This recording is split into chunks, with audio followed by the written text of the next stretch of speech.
கரூர்ல இருக்கிற நிர்வாகிகள் எல்லாம் கலக்கத்தில் இருக்கிறாங்க. போய் யார் மூஞ்சிலையும் முழிக்க முடியல.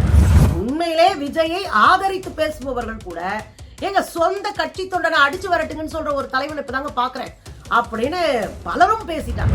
நீங்க என்னப்பா தலைவர், உங்களை பார்த்தோன்னே எல்லாரும் விசில் அடிச்சுட்டு என் தலைவன்டா எங்க அண்ணன்டான்ட்டு போயிடுவாரு. ஆனா கிளையில போற வேண்டாம் மூஞ்சிக்கு நேரம் கேள்வி வைப்பாங்கல்ல.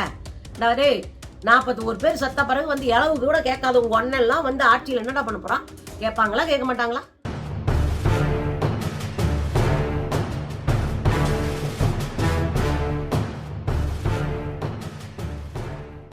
வணக்கம் தோழர்களே.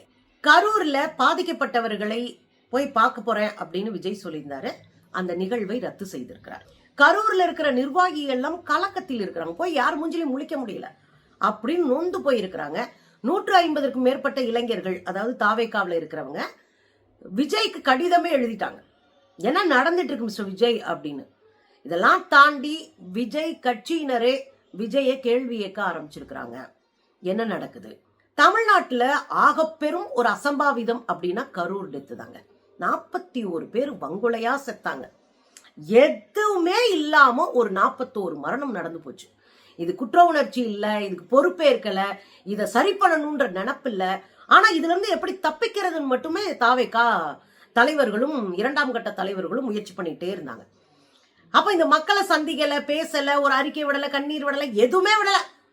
அப்புறம் 3 நாள் கழிச்சு ஒரு வீடியோ, 16 நாள் கழிச்சு ஒரு கோர்ட்ல இருந்து இவங்களுக்கு ஒரு ஆர்டர் கிடைச்சிச்சு, சிபிஐக்கு மாத்திட்டாங்க வழக்க. உடனே தெம்பா எல்லாம் வெளியே வருதுங்க. இவ்வளோ மோசமா ஒரு அரசியல் கட்சி தன் சொந்த தொண்டர்களை, தன்னை நேசித்த மக்களை நடத்தியதை நம்ம பார்க்கவே இல்லைங்க. தொண்டைங்களுக்காக உயிரை விடுற தலைவர்களை தான் நம்ம பார்த்திருக்கோம். இப்படி சில்லறையா ஓடி ஒளியிற ஒரு தலைவனை நான் பார்த்ததே கிடையாது. அதை விஜய் செஞ்சிருக்காரு. சரி, 16 நாள் கழிச்சு நாங்க எல்லாத்தையும் சரி பண்ணிடுவோம் அப்படின்னு ஆதவர்ஜுனா இன்டர்வியூ கொடுத்தாரு. ஒருவேளை 16 நாள் கழிச்சு எல்லாத்தையும் சரி பண்ணிடுவாங்க போல இருக்கு. இப்பதான் சிபிஐக்கு போயிடுச்சுல, இப்பதான் அவங்களுடைய கட்சியினுடைய மாவட்ட தலைவர்கள் விடுதலை ஆயிட்டாங்கல்ல. மதிய அழகன் மாவட்ட செயலாளரும் விடுதலை ஆயிட்டாங்க. விடுதலை ஆகி வெளியே வந்தாச்சு. இனியாவது ஜரூரா ஏதாவது செய்வாங்க அப்படின்னு அந்த மக்களும் தொண்டர்களும் எதிர்பார்த்தாங்க. ஏற்கனவே பாதிக்கப்பட்ட மக்கள் நேரடியா விஜய் வந்து பார்க்க போறாரு அப்படின்னு அதை எதிர்பார்த்துட்டு இருந்தாங்க. அதுக்கப்புறம் அந்த தொண்டர்கள் வெளியே முகம் காட்ட முடியலங்க, அசிங்கமா திட்டுறாங்க மக்கள். நம்ம எப்படியாவது இவர் வந்துட்டு போனாதான் குறைந்தபட்சம் மக்கள் மூஞ்சிலையாவது முழிக்க முடியும் அப்படின்ற சூழலுக்கு இவங்க தள்ளப்பட்டாங்க. அவங்க பாவங்க, பரிதாபத்திற்குரியவர்கள். அவங்க எப்படி போவாங்க? தலைவர் இப்படி இருந்தா ஓடி ஒளிஞ்சா, 2ஆம் கட்ட தலைவர்கள்லாம் எஸ்கேப்னு ஓடிட்டா, எந்த வாயும் திறக்காம பதிலும் சொல்லாம தங்களை காப்பாற்றுகிறதே முயற்சி பண்ணிட்டு இருந்தா தொண்டை என்ன பண்ணுவான்? கிளையில வேலை பார்க்கறவன் அவமானப்பட்டு நிக்கணும். அதுதான் அங்க நடந்தது. இந்த சூழ்நிலையில தான் பயங்கர கடுப்புல தொண்டர்கள் இருக்கிற இந்த காலகட்டத்துல தான் இன்னொரு முக்கியமான ஒரு அதிர்ச்சிய விஜய் கொடுத்துட்டார். விஜய் 16 நாள் கழிச்சு எப்படியும் போய் மக்களை சந்திப்பாரு, மக்கள் எதிர்பார்த்தாங்க. இவர் அதுக்கான வேலைகள் செஞ்சாங்க. காவல்துறைக்கு ஒரு கடிதம் கொடுத்தாரு. ஒரு பிரைம் மினிஸ்டர் மோடி வந்தா என்ன பாதுகாப்பு ஏற்பாடு இருக்கணுமோ அந்த ஏற்பாடை எனக்கு செஞ்சிருங்க அப்படின்னு சொல்லிட்டார். யாரும் கூட வரக்கூடாது, ஏர்போர்ட்லயே கூட்டம் இருக்கக்கூடாது. நான் அங்க இருந்து கிளம்பி இங்க வருவேன் கரூருக்கு, கரூர்ல இருந்து திரும்ப கிளம்பி போவேன், என் பின்னாடி யாரும் வரக்கூடாது. மண்டபத்துல அந்த பாதிக்கப்பட்டவங்களும் அவங்களுடைய சொந்தக்காரங்க 3 பேரை தவிர வேற யாரும் வரக்கூடாது. இந்த ஐடி போட்டிருக்கிற கட்சி தொண்டனை தவிர வேற யாரும் உள்ள வரக்கூடாது. மண்டபத்துல இருந்து 1 கிலோமீட்டர் தூரத்துக்கு எந்த விதமான மொபைல் நெட்வொர்க்கும் இருக்கக்கூடாது அப்படின்ற வரைக்கும் எல்லாத்தையும் பேசி முடிச்சாங்க. கடுமையான விமர்சனத்திற்கு ஆளாகணும். உண்மையிலே விஜயை ஆதரித்து பேசுபவர்கள் கூட எங்க சொந்த கட்சி தொண்டனை அடிச்சு வரட்டுங்கன்னு சொல்ற ஒரு தலைவனை இப்பதாங்க பாக்குறேன் அப்படின்னு பலரும் பேசிட்டாங்க. சரி, இதுக்கப்புறம் வந்து பார்த்து ஏன்னா பர்மிஷன் கொடுத்துட்டாங்கல்ல, 10 நாள் வரைக்கும் தமிழ்நாடு அரசு பர்மிஷன் கொடுக்கலன்னு ஒரு பொய்ய சொல்லி எஸ்கேப் ஆன கும்பல் கடைசியில பர்மிஷன் கொடுத்த உடனே அந்த வேலைகளை ஆரம்பிச்சாங்க. தாவேகா நிர்வாகிகள் புஷி ஆனந்த், அருண்ராஜ், இவங்க 2 பேரும் தான் இந்த மண்டபத்தை பிடிக்கலாமா, மண்டபத்துல இடம் பத்துமா, இல்ல ஏதாவது ஒரு கல்லூரியினுடைய ஆடிட்டோரியம் மாதிரி பார்த்து இந்த மக்கள் அங்க வர வச்சு பேசலாமா, இப்படி பல திட்டமிடல்களோடு வேலையை செய்ய ஆரம்பிச்சிட்டாங்க. கட்சி தொண்டர்களும் உற்சாகம் அடைய ஆரம்பிச்சிட்டாங்க. அப்பாடா, ஒரு ரிலீஃப் கிடைக்க போகுது, தலைவர் வந்துட்டு போயிட்டாருன்னா மக்கள் வந்து நம்ம மேல இருக்கிற கோவத்துல நம்மள இது பண்ண கடிச்சு விட்டுற மாட்டாங்க, நம்மள மதிப்பாங்க, குறைந்தபட்சம் நம்ம மேல கோவம் இருக்காது இப்படின்னு அவங்க நம்பிக்கிட்டு உட்கார்ந்து இருக்கும் போதுதான் நேத்து இரவு அங்க ஒரு கூட்டம் நடக்குது. எங்க கட்சி அலுவலகத்துல, தாவேகா கட்சி அலுவலகத்துல ஒரு கூட்டம் நடக்குது. அந்த கூட்டத்துல புஷி ஆனந்த், தாவேகாவினுடைய 2ஆம் கட்ட தலைவர்கள் எல்லாரும் கலந்துக்கிறாங்க. அந்த கலந்துக்கிற போதுதான் ஒரு குண்ட தூக்கி போடப்படுகிறது. ஜான் ஆரோக்கியசாமி இருக்கார் இல்லையா, அவர் வியூக வகுப்பாளர். அந்த ஜான் ஆரோக்கியசாமி திடீர்னு ஒரு குண்ட தூக்கி போட்டிருக்காரு. இல்ல இது சரியா இருக்காது, விஜய் கரூருக்கு போவது சரியா இருக்காது, விஜய தாக்குறதுக்கு யாரோ முயற்சி பண்றாங்க அப்படின்னு ஒரு தகவல் எனக்கு கிடைச்சிருக்கு.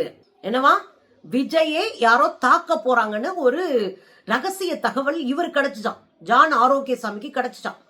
உடனே அவர் என்ன சொல்றாரு, அது பாதுகாப்பு இல்ல, அதனால அங்க போறது சேஃப்டி கிடையாது, நம்ம வேற வழியில மக்களை சந்திக்க யோசிப்போம். வழக்கம் போல அவங்க கட்சி அலுவலகத்துக்கு ஆளுகளை வர சொல்லி அரிசி பருப்பு கொடுத்த மாதிரி இப்ப 20 லட்சம் ரூபாய் செக்க கொடுத்து அனுப்புவார் போல இருக்கு. அதுல நாம இப்படி கொடுத்து அனுப்பிடுவோம் அப்படின்னு பேசப்பட்டிருக்கு. இது புஷி ஆனந்தும் அவர் கூட போய் அருண்ராஜும் பயங்கரமா அதிர்ச்சி அடைஞ்சிட்டாங்களா. ஏங்க, நாங்க கிளை மட்டத்துல வேலை பார்த்துட்டு இருக்கோம், கிளை மட்டத்துல இருக்கிற தொண்டர்களுக்கு எந்த மாதிரி பதில் சொல்றது? நீங்க பாட்டுக்கு அசால்ட்டா பேசிட்டு நீங்க பாட்டு நிக்கிறீங்க, விஜய் அவர்களுக்கு பாதுகாப்பு இல்ல அதனால போக வேணாம் அப்படின்னு ஒரே வார்த்தையில முடிக்கிறீங்க. யாரால யாருக்கு பாதுகாப்பு இல்ல சொல்லுங்க அப்படின்னு இவங்க பிடிச்சி சண்டை போட்டுருக்காங்க. ஆனா அதெல்லாம் கேட்கிற மாதிரி இல்ல ஜான் ஆரோக்கியராஜ். ஏற்கனவே ஜான் ஆரோக்கியராஜுக்கு இந்த 2ஆம் கட்ட தலைவர்களுக்குமே செல்லாது. ஒருவேளை இந்த 2ஆம் கட்ட தலைவர்களை போட்டு முடிச்சு விட்டலாம்னு நினைக்கிறாரு தெரியல நமக்கு. அவர் என்ன சொல்லிட்டாரு, எனக்கு தகவல் கிடைச்சிருக்குங்க, நான் விஜய் சாரை பாதுகாக்கணும், அவர் அங்க வரமாட்டார் அப்படின்னு சொல்லி முடிச்சு விட்டாரு. ஆக மொத்தம் அந்த ட்ரிப்பு கேன்சல். அப்ப என்னையா பண்ண போறாங்க, அடுத்து யோசிப்போம், பனையூர் கூட வர வச்சு கொடுப்போம் அப்படின்ற மாதிரி யோசிப்பாங்களா இருக்கும் பொழுது. இத தொண்டர்களுக்கு சொல்லணும், கிளை மட்டத்துல வேலை பார்க்கிற நிர்வாகிகளுக்கு சொல்லணும். யார் சொல்லுவா, புஷி ஆனந்தும் அருண்ராஜும் சொல்லணும்.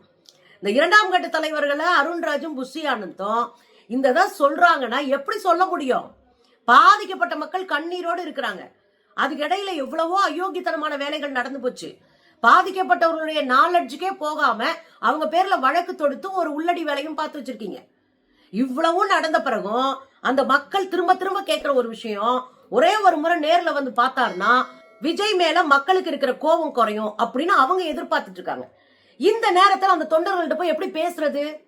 அப்ப புஷி ஆனந்த் தான் சிக்கிறாரு. போய் தொண்டைங்க கிட்ட போய், என்னப்பா இப்படி தலைவரை தாக்குறதுக்கு ஒரு குழு ரெடியா இருக்கான், ஏதோ பிரச்சனை ஆக போகுது போல இருக்கு, அவருக்கு பாதுகாப்பு இல்லை போல இருக்கு, அதனால அவர் இங்க வந்தா பிரச்சனை ஆயிரும் அப்படின்னு சொல்லிட்டு பயப்படுறாங்க, நீங்க கொஞ்சம் பொறுத்துக்கோங்க தம்பிங்களா அப்படின்னு இவர் தான் ஆசுவாசப்படுத்துறாரு. உடனே இந்த தம்பிங்க கடுப்பாயிட்டாங்க. என்னையா, யாருதான் உங்களை அட்டாக் பண்ண போறது? கரூர்ல வந்து அட்டாக் பண்றவனுக்கு பனையூர்ல அட்டாக் பண்ண முடியாதா? இந்த பசங்க கேட்ட கேள்வி. கரூர்ல அட்டாக் பண்றான்ல, அவனால பனையூருக்கு வந்து உங்களை அட்டாக் பண்ண முடியாதா? அப்படி யாருதான் உங்களை அட்டாக் பண்ண போறாங்க? இந்த செய்தி எப்படி ஜான் ஆரோக்கியராஜுக்கு தெரியும்? யாரு தான் சொன்னது? இந்த உளவுத்துறை ரிப்போர்ட்டை யாரு ஜான் ஆரோக்கியராஜுக்கு கொடுத்தது? நீங்க சொல்றதெல்லாம் உண்மை மாதிரியா இருக்கு, ஏத்துக்கிற மாதிரியா இருக்கு, ஏன் இப்படி திரும்ப திரும்ப எங்களை மக்கள்கிட்ட வந்து அவமானப்பட வைக்கிறீங்க அப்படின்னு தொண்டர்கள் திரும்ப அடிச்சு எகிரிட்டாங்களாம். என்னங்க இப்படி எங்களை போட்டு அசிங்கப்படுத்திக்கிட்டு இருக்கீங்க அப்படின்னு. நியாயம் தானே, நீங்க சொல்லுங்க. ஏற்கனவே 41 பேர் செத்தனைக்கு உடனே அந்த இடத்துல இருந்து சென்னைக்கு ஓடி போயிட்டீங்க. கேட்டா போலீஸ்காரங்க ஓட சொன்னாங்க அப்படின்னு ஒரு பொய்ய சொன்னீங்க. 4 நாளா வாயே திறக்காம 4வது நாள் 3 நிமிஷம் வீடியோல உங்க திமிர்த்தனத்தை காமிச்சிட்டீங்க. அதுக்கப்புறம் எதுவுமே செய்யாம வாயை பொத்திக்கிட்டு இருந்துச்சு. இந்த சமூக வலைத்தளங்கள் இருக்கிற பெரிய ஆட்கள், இன்ஃபுளுயன்சர்கள் மூலமாக காசை அள்ளி எறிஞ்சு கோடிக்கணக்கில் செலவழிச்சு உங்களால யோகியன்னு காட்டிக்கிட்டீங்க. இந்த யோகியன் காட்டிக்கிட்ட பிறகு என்னடா அப்படின்னா, பாஜக காலில் விழுந்து, அமித்ஷா காலில் விழுந்து அங்க போய் சிபிஐக்கு மாத்திட்டு அப்படி நீதிமன்றத்தோடைய பேக்ரவுண்ட்ல முதுகுல ஒளிஞ்சுக்கிட்டீங்க, சிபிஐ முதுகு பின்னாடி ஒளிஞ்சுக்கிட்டீங்க, அமித்ஷா காலடியில ஒளிஞ்சுக்கிட்டீங்க. இவ்வளவுக்கும் அப்புறமும் வந்து சந்திச்சா நல்லா இருக்குமே, இடையில போன்ல பேசுனீங்க, அதுவும் பாதி பேர்கிட்ட பேசுனீங்க, அதுவும் தலித்துகளை புறக்கணிச்சிருக்கீங்க. ஏற்கனவே உள்ளடி வேலை பார்த்து 2 பேருடைய நாலேஜ் இல்லாம வேற போட்டுருக்கீங்க. இவ்வளவு தப்பும் பண்ணிட்டீங்க நீங்க. இவ்வளவு தப்பு நடந்து போச்சு. ஆனா உங்களை யோகியனா பொறுப்பேற்காம காமிச்சுக்கிட்டே இருக்கீங்க. ஆனா உள்ளுக்குள்ள வேலை பார்க்கறான் பாருங்க, களத்துல கிரவுண்ட் ஒர்க் பண்றான்ல, அவனுக்கு தான் தலைவலி. நீங்க என்னப்பா தலைவரு, உங்களை பார்த்தோன்னே எல்லாரும் விசில் அடிச்சுட்டு என் தலைவன்டா எங்க அண்ணன்டான்ட்டு போயிடுவாரு. ஆனா கிளையில போறவன்ட்ட மூஞ்சிக்கு நேரம் கேள்வி வைப்பாங்கல்ல, டே 41 பேர் செத்த பிறகு வந்து இளவு கூட கேட்காத உங்க அண்ணன் எல்லாம் வந்து ஆட்சியில் என்னடா பண்ண போறான் கேட்பாங்களா, கேட்க மாட்டாங்களா? அப்ப அதை எதிர்கொள்றது யாரு? கிளை மட்டத்துல வேலை செய்யறவன். அப்ப அவன் கேள்வி கேட்பான்ல, உங்களுக்கு மட்டும் யாரு அப்படிலாம் சொல்லி தெரியுது, நம்ப முடியா இருக்கு அப்படின்னு கடுமையா பேசி இருக்கிறாங்க அந்த கிளை செயலாளர், கிளை மட்டத்துல இயங்கக்கூடிய தொண்டர்கள், நிர்வாகிகள். இப்படி ஒரு பெரிய பரிதவிப்பை புஷி ஆனந்தும் கொடுத்தாச்சு, தொண்டைங்களுக்கும் கொடுத்தாச்சு. இது ஒரு பக்கம். ரொம்ப கடுப்பா இருக்காங்க யங்ஸ்டர்ஸ். ஒரு 150 பேருக்கு மேல ஒரு அறிக்கையா எழுதி வெளியிட்டாங்க. ஒரு அறிக்கையாவே வெளியிட்டானுங்க. ஏன்னா தொடர்ந்து விஜய்க்கு சொம்படிச்சு பாத்துட்டானுங்க, பொய் பரப்பி பாத்துட்டானுங்க. விஜயை காப்பாத்துறதுக்கு என்னென்ன சீன் போட முடியுமோ போட்டோவை கட்டி பிடிச்சி அழுதாங்க, போட்டோவுக்கு முத்தம் கொடுத்தாங்க, விஜய நான் அப்படி கண்ணீர் வடிச்சாங்க, என்னென்னமோ ரோல் பிளே பண்ணி பாத்துட்டாச்சு. ஆனா எதுலையும் மக்களுக்கு நம்பிக்கை வரல. இன்னும் காலதாமதமும் இன்னும் மௌனமும் மக்களுக்கு ஒரு எரிச்சலை தந்து நம்பிக்கையின்மையை தந்துருச்சு. இது களத்துல நிக்கிற பசங்களுக்கு அல்லது இந்த கட்சியில ஒரு மாற்றத்தை செய்யணும்னு நினைச்சு வருவான்ல, அவனுக்கு பெரிய தலைவலியா மாறி போச்சு. அப்ப அவன் உள்ள வந்து பல கேள்விகளை கேட்க ஆரம்பிச்சான். 2 பக்க கடிதம் பாருங்களேன். நான் முழுசாலாம் சொல்ல, 2-3 முக்கியமான பாயிண்ட் மட்டும் சொல்றேன். அதுல அவங்க விஜய்க்கு அறிவுரை சொல்லியிருக்காங்க. ஒரு கடிதம் எழுதியிருக்காங்களா 2 பக்கத்துக்கு. அதுல விஜய்க்கு அறிவுரை சொல்லியிருக்காங்க. உங்க மேல எனக்கு வருத்தம் இல்லைனா, ஆனா நீங்க இதெல்லாம் திருத்திக்கலன்னா நடக்கவே நடக்காது எதுவுமே. நீங்க முதல்ல செய்ய வேண்டிய வேலை என்ன அப்படின்னா, தொண்டர்கள் இருப்பான்ல கிளை மட்டத்துல பயங்கரமா வேலை பார்த்துட்டு இருப்பான்ல, உண்மையா உழைச்சிட்டு இருப்பான்ல, அவனையும் உங்களுக்கு நேர்மையா இருக்கிறவங்களையும் வச்சு ஒரு குழுவை ஆரம்பிங்க. அவனுக்கு தெரிஞ்ச அளவுல அவன் சொல்றான். நீங்க ஒரு குழு ஆரம்பிங்கன்னா, உண்மையா உங்களுக்கு விசுவாசமா இருக்கிற ஒரு கூட்டத்தை வச்சு, கிளையில இயங்குறவங்களை வச்சு ஒரு குழு அமைங்கன்னா, மாவட்ட செயலாளர்களோடு வாரந்தோறும் பேசுங்கன்னா, நேரடி கான்டாக்ட்ல இருங்க. இதெல்லாம் நம்ம ஆல்ரெடி சொல்லிட்டோம். ஆல்ரெடி நம்ம வீடியோக்குள்ள இதெல்லாம் பேசினதுதான். அதான் அந்த பசங்க எழுதுறானுங்க. மாவட்ட செயலாளர்களோடு நேரடியா கான்டாக்ட்ல இருங்க. அப்பதான் அவன் செயல்படுவான். அவன் இன்னும் தீவிரமா செயல்படுவான். ஒழுங்கமைவா கட்டமைப்பா தன்னுடைய இயக்கத்தை மாத்துவான். நீங்க தொடர்புல இருந்தாதான். ஒழுங்கானவர்களாக பொறுப்புணர்வு உடையவர்களாக இவங்க மாறணும்னா நீங்க நேரடி தொடர்புல மாவட்ட அளவுல நில்லுங்க. அவங்ககிட்ட மாவட்டம் தோறும் என்ன நடந்துச்சு, வாரம் என்ன நடந்துச்சுன்னு கேள்வி எழுங்க. அப்பதான் நம்ம அடிப்படையை கட்டமைச்சு மேல வர முடியும் அப்படின்னு அந்த பசங்க சொல்றாங்க. அருண்ராஜ் பிரச்சார பணியெல்லாம் என்ன பண்றாருன்னே தெரியல அப்படின்னு இருக்காரு. அருண்ராஜ் தான் ஒரு பெரிய ஆபீசரா இருந்துட்டு ரிசைன் பண்ணிட்டு உள்ள வந்தவர். அவர் என்னங்க தேர்தல் பணியில இருக்காரு, பிரச்சார பணியில இருக்காரு, அவர் என்னதான் பண்றாரு எங்களுக்கு புரியலங்க அப்படின்னு கேக்குறானுங்க. 12,500 மக்கள் திட்டம் சொன்னீங்களே, அது எங்க? என்ன 12,500 மக்கள் திட்டம் தெரியல. ஏதாவது மக்களுக்கு போய் செய்யறதுக்கு உதவி செய்யறதுன்னு நினைச்சிருப்பாங்க போல இருக்கு. 12,500 பேருக்கு அல்லது 12,500 திட்டமிடல்களை செய்வோம் அப்படின்னு ஏதோ அவ்வளவு திட்டமிடலாம் செய்ய முடியாது இவங்களால. 12,500 பேருக்கு ஏதாவது உதவி செய்யற மாதிரி ஏதாவது ஏற்பாடு பண்ணுவோம் தமிழ்நாடு முழுக்க அப்படின்னு சொல்லியிருப்பாங்க போல இருக்கு. அந்த திட்டம் என்னாச்சுன்னு கேக்குறானுங்க. அந்த திட்டம் என்னாச்சு, நீங்க சொன்னீங்கல்ல, செஞ்சீங்களா அப்படின்னு கேக்குறான். சுயநலம் கொண்டவர்களிடமிருந்து விலகி இருங்கள். ஒரு பிரச்சனையோட நீ ஓடி ஒளிஞ்சுக்கிட்ட போது உன் மேலையும் தான் தப்பு இருக்கு. ஆனா உன்னை விட்டுட்டு ஓடினாங்க பாரு, உங்களுக்கு அரசியலே தெரியாது. அரசியல் தெரியாத ஒரு ஆளை விட்டு ஒரு அரசியல் தெரிஞ்ச ஓடி போனா பாருங்க. அப்ப அந்த சுயநலம் மிக்கவர்களிடமிருந்து சற்று விலகி இருங்கள் அப்படின்னு சொல்றானுங்க. ஆதவர்ஜுனா, நிர்மல்குமார், புஷி ஆனந்த் இவங்க எல்லாம் என்ன பொறுப்புல இருக்கிறாங்க, அவங்களுக்கு என்ன பணி அப்படின்னு தயவு செஞ்சு சொல்லுங்கன்றாங்க.